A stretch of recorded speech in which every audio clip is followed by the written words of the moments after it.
We'll be talking about obedience and sacrifice. And we are still continuing in that same trend this morning, obedience or sacrifice.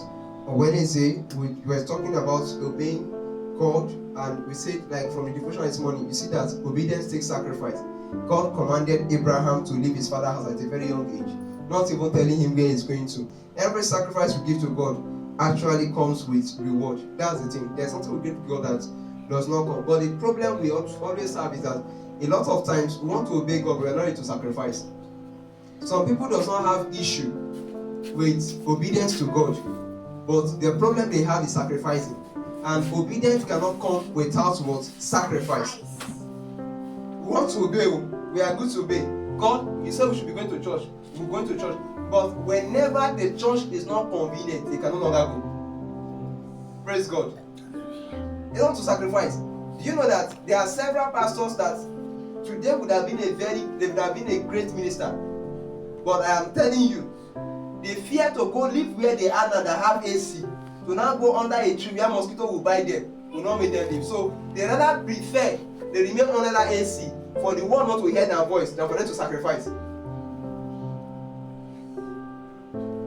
The church that Pastor Adeboye despises says, how can me, a whole me, a professor in the making, will not be coming to this kind of church in this village with these local people? He never knew that it will be the church that will make him a global voice today. Every country entered today now is respected by every president through that same church he called local. If we must obey God, obedience must come with sacrifice. Must come with sacrifice. And that is why for the past 1 month, I've been teaching us that I say if you want to obey God and you want to sacrifice, there are things and instruments you must know that if these things are not there, you can never be obedient to God. You cannot. Because the obedience that God counts as obedience is the one that comes to that sacrifice. Because we as humans, when somebody is faithful, we say, what you share that your joy, you say, shake it to watch it. But in the eyes of God, it's not like that. 99.9 obedience is disobedience. What God wants is complete obedience. Complete one. Did you know that when God asked Abraham to sacrifice Isaac, he already asked Ishmael? But if it is today, we say, God, my son is my son, they are both my son. They would rather sacrifice Ishmael. In fact, Ishmael would be easy for Abraham to sacrifice, because by the time he sacrificed Ishmael, that day he does not have anything with him again. So he's back to his wife. God saw Ishmael, he said it's not Ishmael I want, he said sacrifice Isaac I want. Until the obedience of God costs us something, then there cannot be reward and it cannot be counted. So that's why I get to teach us and say, you can never be obedient to God until you are willing. You cannot be obedient to God until you are willing, until you are humble, until you have faith. You know it was faith that made Abraham left the father's house and believed that God will give him a place. It was God that was love. He loved God. Love God. There is nothing that you cannot give to your love the moment you are in love. When your friend asks you, please, can I make call with your phone? You know what you say? Phone go phone the much card. But when your sweetheart come, can I make call? You want to make a show man to buy. In fact, you want to take my bowl or time buy for a card. Can you see the difference? Love. So when Jesus looked at the Pharisees and say, of a truth, they love me with their mouth, but their heart is far from me, it's because they claim they love God, but when it comes to sacrificing for that Lord, they cannot do it. So there must be love. So until we have willingness, humility, faith, and love, obedience is not complete. And on Wednesday, I talked to us about submission, and it talked about promptness. You must be submissive. Do you know that we can tolerate everything in a woman? All account, all everything. We can tolerate any character. But one thing a man cannot tolerate is a woman that is not submissive. Because the moment there is submission, the account she's hiding, she will bring it. Submission. She's coming home late. Say, I don't like that late coming. Come home early. The moment there is submission, she wants to obey. That's why God never command any woman in any other thing. They will say, woman, submit to your husband. Because that is the key word. Key word. So if we are the bride of Jesus, and Jesus is the husbandman, and God asks you, want to obey Jesus, how do you obey Jesus without submission? The reason why you see a lot of catastrophe, punishing and magnetising in marriage, it's not because of anything. Most of the time, the women are not submissive. God did not command woman any other thing in marriage. He just say, woman, be submissive to your husband. Because one, there is submission, there will be love. And I'm yet to see a man that will open his mouth and say, I love a woman that is not respectful and not submissive. It's difficult. How come the man has money, has everything, has all the city girls wearing all the pancake and everything, but you say those days, I want to go to the village to go and marry? Why? With all what he has, he's looking for a woman that will be submissive. So that's why the marriage is a good example of the church. So no matter who we are, until we are submissive to Christ, our life is not complete. And I dealt with what? Promptiness. Obedience is not then, obedience is now.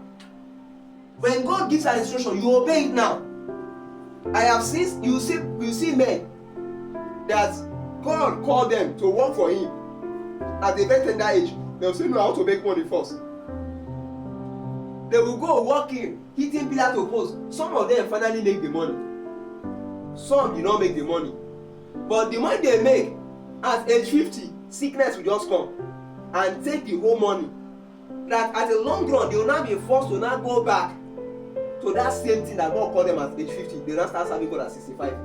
That's why you see a lot of them in church at 60, 70 years. They are not so committed in church, sweeping. We as humans will not be deceived. Say, man, Baba Agbalagba at age 60, oh, she is serving on Bele. Say he's serving God. We are not deceived. But it's a lie. God knows that this one is totally disobedient to him. He's not obedient. You know, see Pastor Adeboye, how Eddie is, still preaching at that age, very, very strong, wealthy and everything. And he answered the same call. He left his profession to answer call. His dream was to be the youngest professor in Africa. That was his dream. Youngest professor. So after becoming the youngest professor, what become of it? Younger professor in Africa that will just carry the name. And the level that he is now, that he command president, which one is bigger? If he enter nations now, president come to welcome him. Every child of God that God has created, God has given us room not to suffer. God has given us room not to suffer. But do you know why we suffer? We are not obedient. God already know that my child. In the time of Egypt, Egypt was not the land that was even serving God. You understand? But God knew that the children of Israel will be coming to Egypt. So when he knew they will be coming to Egypt, what did he do? He has to make room for them in Egypt. How did he make room for them? He caused Pharaoh to dream a dream that the whole world is going to have scarcity. In that scarcity, there will be 7 years of famine and there will be 7 years of plenty. Now, in that 7 years of plenty, how do we handle the scarcity? You know what God now do? God now position his son, which is Joseph, and gave him the interpretation of the dream. So when Pharaoh could not sleep, he was now looking for who to interpret the dream. They now brought God's son, which is Joseph. So now say, there will be 7 years of famine. No, there will be 7 years of plenty. What we do now is that in the 7 years of plenty, let's be saving for the 7 years of famine. Look for a man that will handle this administration. Pharaoh now look at him and say, you that has all this idea, who else do we look for? You are the man to be in charge. That was how God now used his people to be in charge. So that when the time of famine come, did you know that Jacob was in famine, that him and the family does not have anything to eat? What did the family has killed him? Was the prophecy in the life of Abraham come to pass? No. So God had to act on precision so that as Joseph is there, God Jacob now send his children to now go to the same Egypt to go and buy. When your brother is the administration in charge of food, how will you go hungry? So they got the food and got extra money, so he did not pay for the food. As they keep on buying, Joseph said they cannot keep on buying. Go and bring my father and everybody, bring them to the Egypt. That was how they moved to Egypt. So they were living in abundance. But you know our problem? This is the same way that God handles our needs. God knows that 5 years time there will be famine in your life. Oh. God will now bring an information now. And I'll say, see this information, begin to work on it now. It's not for that time, it's for 5 years to come. You know what the people are saying? I don't even need a jari because you can still eat Monday afternoon, evening. Come on, pray, God is preparing that information for the day you cannot eat Monday afternoon, evening. So you will not despise that information. By the time you despise that information, you know what will happen? When that 5 years will finally come, there will be nothing. Because God has given him the solution 5 years ago, but he despises it. So, we are not prone to God's obedience. Do you know there are people that God has brought that God will bring to this church? God did not bring them for now. God will bring them so that in 10 years that there might be a connection they need, that this church will be the access. But because they are not seeing it, they don't say, how can we this church? No. How can I know? So they will despise this church. So 12 years time, when they will not need that connection, they are no longer there. Sir, I've been in Redeem. I was a Redeem member. So I went to do ministry. God took me, said now it's time for me to leave. I joined KICC. I was in KICC doing very, very well. One of the top leaders there. God said it's time for me to leave. I left KICC. What show? After I left KICC, it was not up to a year.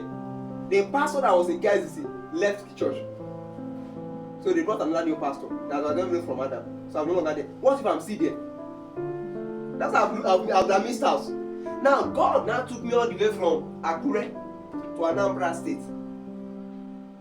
I stayed in when God now brought me to Anambra State, God now brought me to a church. I saw another bigger church that is doing well, that I was even in charge. They were even liking me. I was even in charge. I would have been a choir court. But God now brought me to a church that is not bigger than this, a little bit longer than this. I just said, I heard this. God said, this is your church. I don't like. I said, God, I'm not so church. If you want to even carry me go to church, now this small church, this pencil church, like you're not going to carry me go. But I stayed there. After I stayed there, gradually, 5 years after, I became a pastor in the same church. Not knowing that the pastor that God brought me under, as I'm talking to you, is not the general overseer of the mission. So if I did not stay that time, maybe by now I wouldn't have been a pastor. I would have been a choir master somewhere, still be singing. One. Number two. Now, do you know if I finally did not obey that time, maybe I'm not joining the church now, will I have connection with general overseer? There are several pastors in Winners that don't even have the number for you on their phone. But now I'm in a ministry that one call I can connect to general overseer who has the access to the president. Why? Delayed obedience can kill our life. Praise the Lord. So these are all the things I have shared with us so far, and today we'll be dealing with number 8, which says discipline. Somebody say discipline. Discipline. Several children of God are not disciplined. If you are not disciplined, you cannot obey God. Discipline. Now, I'm going to give us what discipline means. When we talk about discipline has to do with consistency. So it requires consistency and self-control, even when it is hard. So where there is no consistency and where there is no self-control, they cannot be disciplined. Because these are the two paramount words that hold discipline. You want to obey God? You will obey God and keep on obeying God. That is consistency. Discipline is to stay in line with what God has commanded you. Whether it is hard or it is soft. We read Genesis chapter 12 verse 1 to 3 this morning in our devotional. And God told Abraham, he says, leave your father's house. I will show you a land and I will bless you. God did not say, God said, I will show you. How will God tell a man to leave a house without a destination? And he said, He now said, come outside, you count the stars. He said, if you cannot count the stars, he said, so I will make your seed. So the blessing to multiply the seed of Abraham was already from the beginning. Okay, no problem. God have obeyed you. Abraham left and started working. At least for God to have said you have left, God should be able to bless him. After several years that Abraham left his father's house, God now came again for another test. He now said, you know what you have to do now? I've given you a son. You say for that son now, you have to go and kill the son again. Ha! God, this is not what you told me now. What you told me in the beginning was leave your father's house. I have left. You said you bless me. The blessing I don't see. The only son I can't try get, you said make I kill him again. Now, if Abraham had not killed Isaac, the blessing would not have come. It was the decision to kill Isaac that finally brought the blessing. Now, let me now show you something. That God told you something yesterday and give you a promise. It's not a guarantee that He will not give another tell you another thing today and give you a promise. What God finally wanted to make of me was to be a shepherd. Are you hearing me now? But you know, there was a time God commanded me to leave the land of Akure. If I never leave Akure, I may not have been a shepherd by now. Maybe I'll still be doing music production. So I left Akure and I went to another land. There was a time God came to me in that land to say it's time to leave the land again. So if I refuse to leave that place, I will not be here today. So the instructions of God comes per time and it comes with discipline. And let me say something. Every instruction that will change your life is always hard. You know why the instruction is hard? It's hard not because it's hard. It's hard because it requires faith. It's not because it's hard though, but it's hard because it requires faith. Every instruction that God gives you, are you getting me now? That does not require trust and faith in Him. Check it out. It might not be of God. Because the Bible says, the just shall live by faith. So which means that your daily walk with God to obey His will must require faith. That is the reason when you are working in an office, you might be anywhere, but God now tell you that it is time to leave that job. The first thing you look at is that if I have to leave the job, God, you have to make another job for me. How will you tell me to leave the job I am now when there is no provision for no one? But God will tell you that son, daughter, it's time to leave now. So, which means that if you must eat the benefit of that living, then there must be what? Faith activated. But our problem is that an average child of God will say, God, if I must leave, show me a sign. The Pharisees. That was why Jesus called them perverse generation. They always want to see that God is moving only when they have seen signs. And that is the reason why devil these days now will now come to work his own by showing you signs and wonders. So by the time devil show them signs and wonders, they now believe that God is there. So they move into the direction of what devil is leading them. God does not move by you seeing wonders. God moves by you activating faith. Because if it is wonder, when Moses got to Egypt, God told him, He said, when you get there, drop your rod. He dropped the rod and it became what? Serpent. The Egyptian came. He said, call on my magicians. They came and they dropped their own and they also turned their own to serpent. So you see now, wasn't the same thing. Same thing. So if you are moved by a miracle or you are moved that God showed me first, Satan will take advantage of your life. The just shall live by faith. So you can never be obedient or walk with God if you are not ready to be consistent and be self-controlled. Self-control. These are the basic ingredients that deals with what? That deals with discipline, consistency. God tell you this, yes, God am ready to do it. God tell you this, God am ready to do it. I was sharing with us few days ago. I says, have you not seen that? When you look at the children of God these days, the problem why we don't eat the good of the land is because we believe that God told us that, oh, okay, this is church I'll be going now. They constant serving that church. They will not come. They don't say no to God though. God said, leave this church now. Start coming to this church. God keep on something there. Say, God, is this church want to be coming now? No problem. They will actually leave that church. They will not be coming here. They will not become irregular.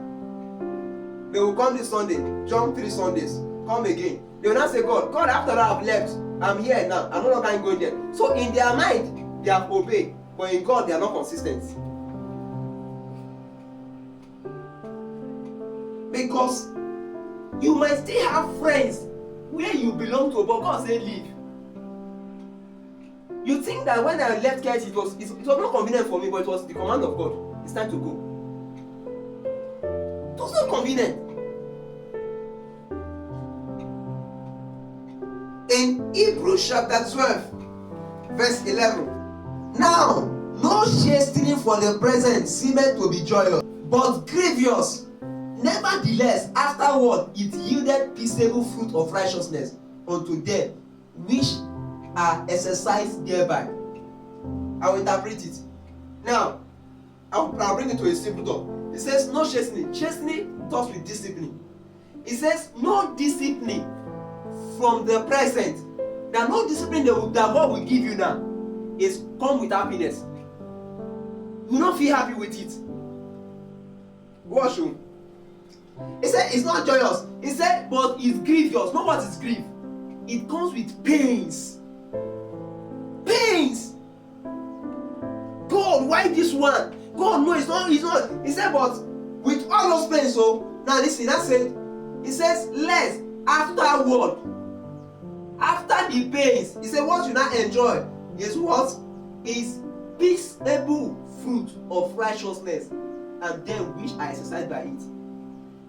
He says, when you accept that grief and keep on with it, afterward it brings peace. And you are happy. Are you getting something now? Peace. But which means that if you refuse the grievous or the unhappy state of a current discipline, at the long run, what will the person lack? Peace. That is the reason why we have a lot of old people at their old age come back to start having hard life. Why would a man, please sir, let's look at something. Why would a man work with government for several years, at least an average of 35 years, after retirement, he will now go back at age 50 something or 60 something to now go and working for a bribe of 25 years and be doing gate man? And the Bible is, bàbá ìbọnẹ náà kí ló ń ṣe yín náà? Tí wọ́n àgbẹ̀ ìfẹ́ ṣe ẹ̀jẹ̀ kúrò níbi iṣẹ́ jáde, kí ni? Adé máa ṣe, yes sir, ẹ má bínú sir. Now, he will now go back inside and be feeling pain. Tí ìbá ń ṣe bó ṣe jẹ́, ṣé ẹgbẹ́ ọmọ mi? Ṣé ó lè máa sọ sí mi báyìí? Tẹ bá jókòó pẹ̀lú èèyàn bẹ́ẹ̀ yẹn, àwọn kan tá sọ, àwọn ni pé mo rántí ìgbà tí mo wà ní service level 58, 1,800 mo wà. Now, the problem is that while he was working, he also had the message, the money you have, set some aside for investment. But they will not. Because why? They are paying to set aside and they pride themselves on pleasure. They will not. So they will spend everything. When government now come, they are now putting their whole life on gratuity. All of a sudden, the government will change. There will be no gratuity. No pension self is not there. So you will be forced to now go back. And now you're blaming the government. They want some gratuity for what? Want shaking it. So you will go back to now do gate man. Why? Because if he has enjoyed the pain of that grievance of that savings and investment while he was in service, now do you know he will have his own investment? That's how our life is. That's how our life is. There are young guys that they see someone like me now moving a vision, doing something, run the programs, okay, I want to do an empowerment for this thing. They will never see that kind of thing and join. You know why? They see it as pains in it. But after several years, you now finally succeed. Now, this time around, you sit in your house. Someone is calling that, can we have an appointment with you? Okay, we are coming to pick you. They now come and pick you with AC car for a meeting. After the meeting, they will still give you some good money. You now come back. You see that it was the suffering of those times that cannot make me enjoy AC car now. But then now, they don't want to suffer because they don't want to drive inside the sun. Now, several years later, they cannot even buy a bicycle. They will now be forced to now go back. That's, I think when you enter market, they will want to get for one TV barrel. Why? This is how our life runs. So when we don't want to endure the pains of serving God or obeying God as every instruction, after years, what we have is a hard life. Hard life. Hard life. Wait, what? This is God's church. Why will I be grievous that we are not up to 1,000 and we are no. The people you see that I want to 1,000, they started somewhere. My duty is to enjoy the pleasure of serving God. Pleasure of serving God. So if you don't want to obey the discipline of staying consistently with God, working with God with instructions, there can't be peace. And should I tell you something? Part of the thing you must understand that if you must be successful in life, you must learn to enjoy boredom. Doing one thing over and over and over again. That's what makes you a professional. When they wake you up, you can repeat that same thing you have tried over and over again. But failures want to do something once and say, I've got it, nothing more. So then they now wake you up to repeat it, you cannot repeat it. In Proverbs chapter 12, verse 1, whoso loveth instruction, loveth knowledge, but he that hateth reproof is brutish. When you love instruction, what you are already loving is knowledge. Knowledge. When we were in school, I remember that day when we were in school, the teacher we hate most often are the ones that discipline us. They always correct us. You are too dirty. You are too this. Why are you late to school? We don't like those teachers at all. We don't like walking around them. But after several years, when your life is good, it is those teachers you celebrate more.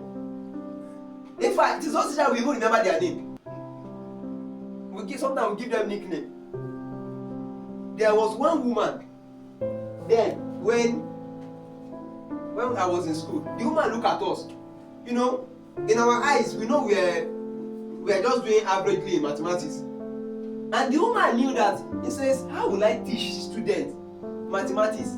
And in WAEC, I will not hear that my students fail mathematics. The proof that I'm a good teacher is that all of you succeed. And she already knew that this kind of results we carry cannot help us in WAEC. But we don't know. We think we know. This woman, school will close 2 o'clock. The woman will not organize extra class from 2 o'clock. 1 hour every day to teach us lesson. Some of us doesn't like this woman because we feel she's wasting our time.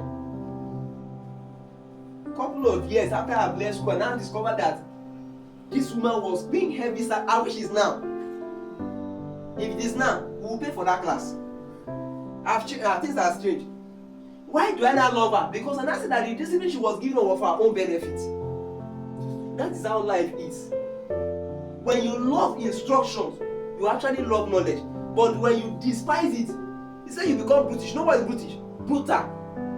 That is when those who never take instruction while they were younger, when they grow old, they become terrorists. Because they now believe that The reason why you are doing well because you are more loved. It's not because you are more loved. They both gave us the same instruction, but the person that took it becomes better. Discipline helps you to grow in wisdom. So rejecting it leads you to ignorance. I can't stay under a leader who does not correct me.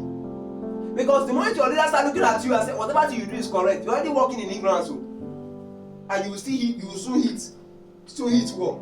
In 1 Corinthians chapter 9 verse 27, but I keep under my body and bring it into subjection, lest by any means which I have preached to others, I myself should be a castaway.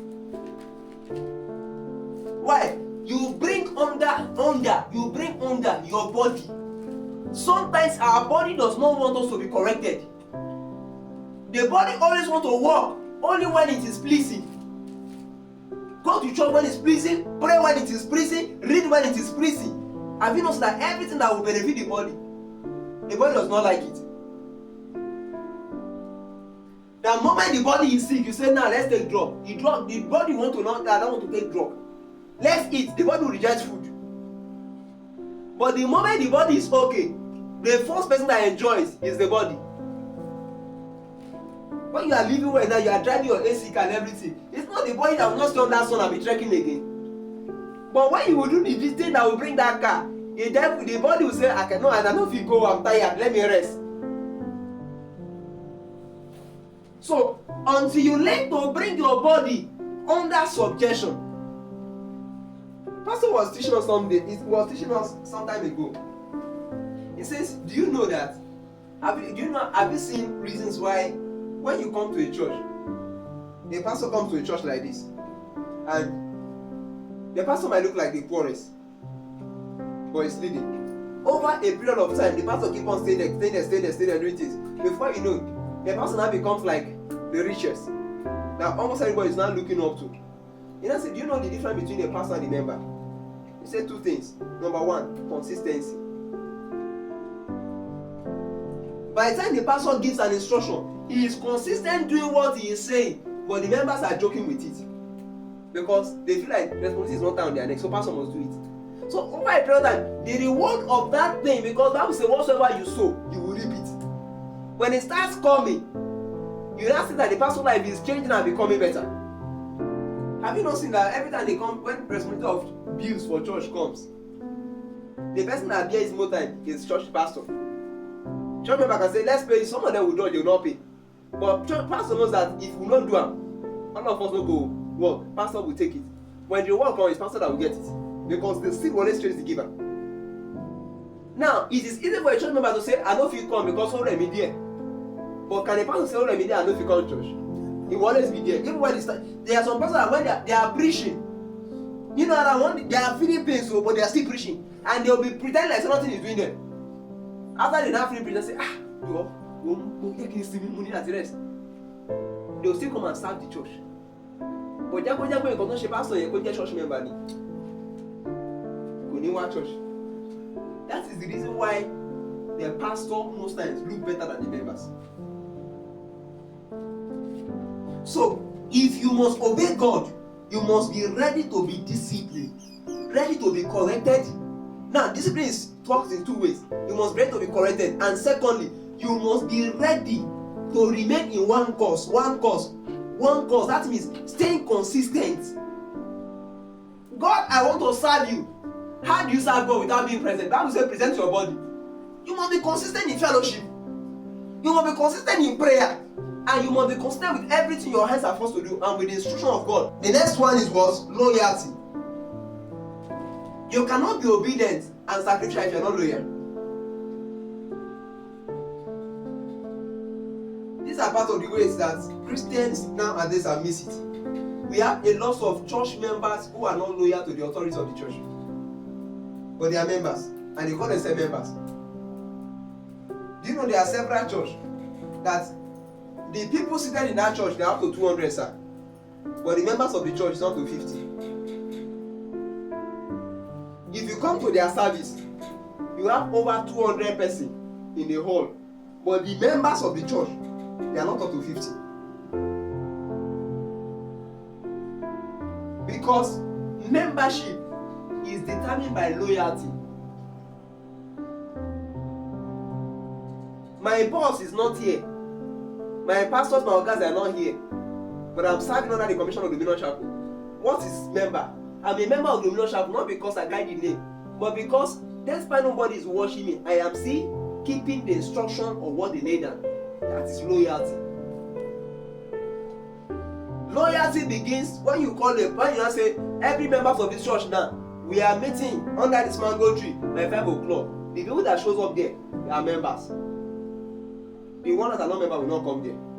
Because what they sign for is that church move from Sunday, pastor, Shadula Kinde Shamini, who said, so anything you want to join, you know more. So, pastor comes to church, and that says, every members, all right, we want to see, as you can see now, we need more shares now. So we need to buy, everybody let's buy 1 shares. The people that will buy their shares are members. The ones that come, just say, pastor, everybody go right church, I don't go. You know, in the church, I take the church, they are not members. Because members are part of a family. When responsibility come, we share it. When pains come, we share it. When joy come, we share it together. Have you noticed why the moment that church is facing crisis, those that are not members will leave. People will be your members like this. They will be there as long as we are in a rented apartment and fan is blowing our head and the sun is doing very, very well. They will be coming. The moment God now said, now we should move from here now, go to our side and start putting a tent there. And rain, they will not say, I'm not carrying my fine shoe that I polish. Now come under where dust will dust it. That's the last time they come to the church. So the only people that move with you are members. Why? Your test of obedience is tested with loyalty. So loyalty is the act of obedience that lasts through challenges. So the proof of loyalty is challenges. As we are in this place now, when members come, it's members that will tell you that I don't like the way it is. Apostle, what can we do to make sure that we have more members? What do we do? All of us, we are in it, looking for more members. There's no more members will come. None of us will see benefit from the more members. Praise the Lord. But the ones that are not members will just say, the pastor, motivation should new, church will call it, I want to learn here. Just about come as one again. They are not members. It is challenges that prove what? Members.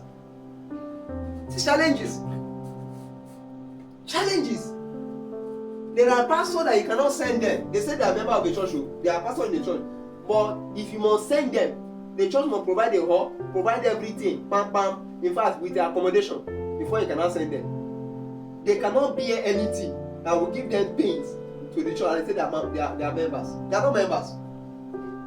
So the proof of membership is loyalty. So the proof of your loyalty to Christ, that you honor Christ, is your loyalty. Loyalty.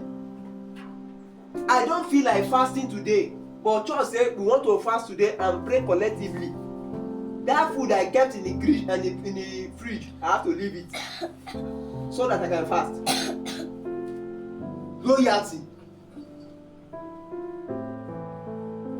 But these days, you want to have people that you don't want to be loyal to anything. They can just be there with you. Have you not seen that every time you have friends, the proof you have that they are your friends is when you are in trouble. The moment you are in trouble, they will run away. Maybe you are just something just one thing just happen and you just put it in court. That's say, Kenny, go case here by money be 150,000 naira. You don't know the full me there. Instead you tell that going go at that not family will teach them. But when they call friends, they will show up. You are not doing a party in your house, and they are serving food. And when too much you go see me now in the name that we are already daddy already mommy. But let mommy have 1 or 2 challenges. Probably just have little challenge in the marriage. Okay, let me come and squat with you. Squat girl, how come you like that? In fact, because of them stop calling you.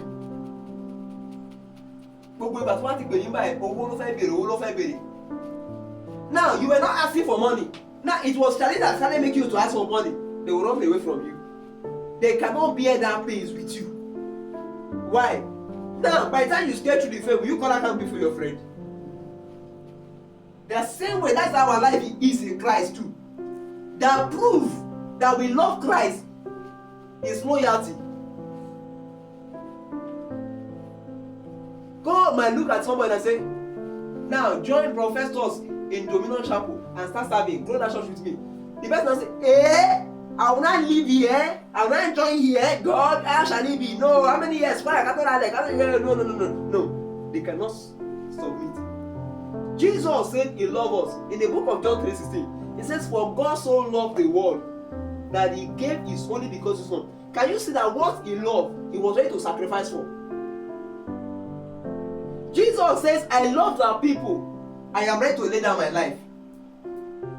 But we can prove love today, but we're not ready to lay down our life for the love, for the one we love. The moment there's challenges, relationship ends. Have you not seen in marriage, a woman can do anything with you as long as you are giving her? The moment the woman just said that the husband lost the job, our attitude and everything will just change. That maybe if she has encouraged the man, in few months time, the man will be encouraged to get another job. The man will not be facing job problem, be facing marital problem. So the mentality of calmness to look for another job will not be there. So he will not suffer for another 2 years to get a job. When the wife would have even consoled him to even get a job for another year, start something well. It will change. Why? Because we prove we claim love without loyalty. No loyalty.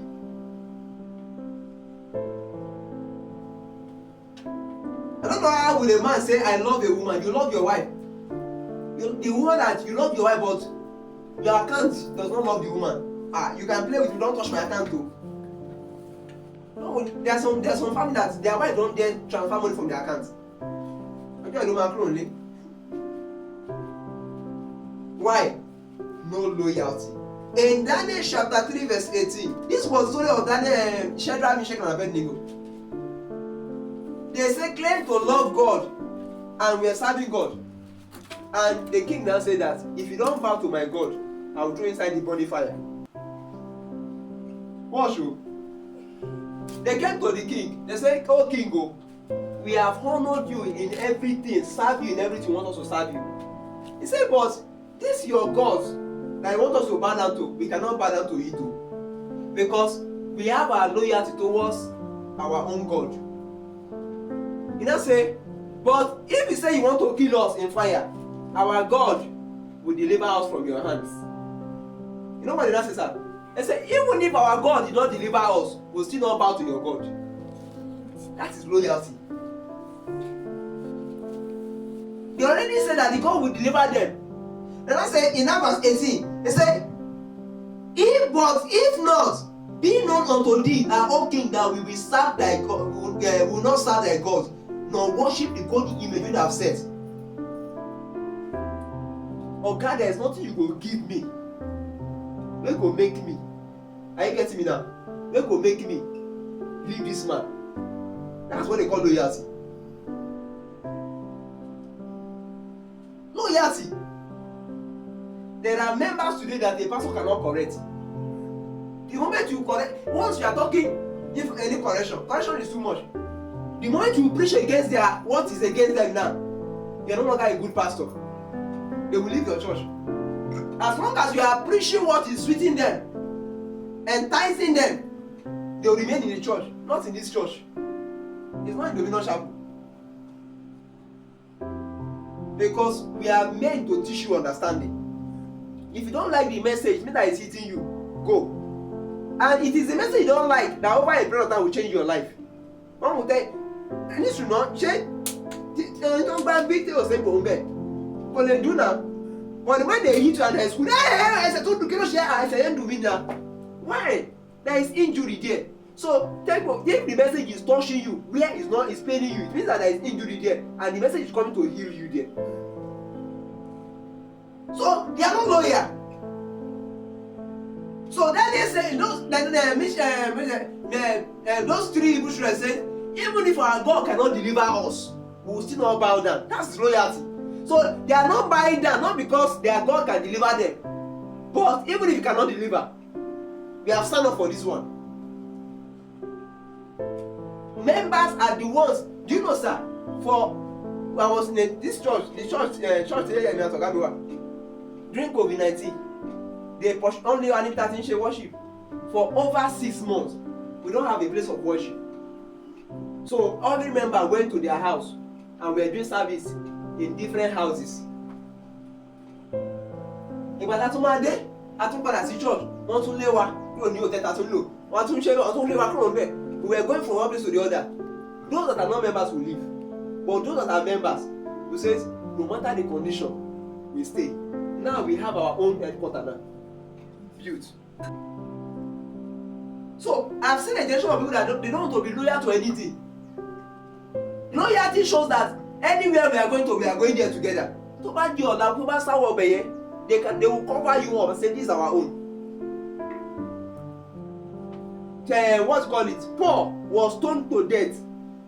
The church gathered against him, said, God, this one ain't good of go. And Paul came back to life. In Proverbs chapter 3, verse 3 to 4, it says, let not mercy and truth forsake thee. Bind them out about their neck. Write them upon the table of thy heart. So shalt thou find favor and good understanding in the sight of God and man. Can you see it now? Bind them. Let good, he said, not truth. Let no truth. Bind the truth around your neck. Always try to hard, you hear the truth. It is that truth that will give you favor. And in John chapter 15, verse 13.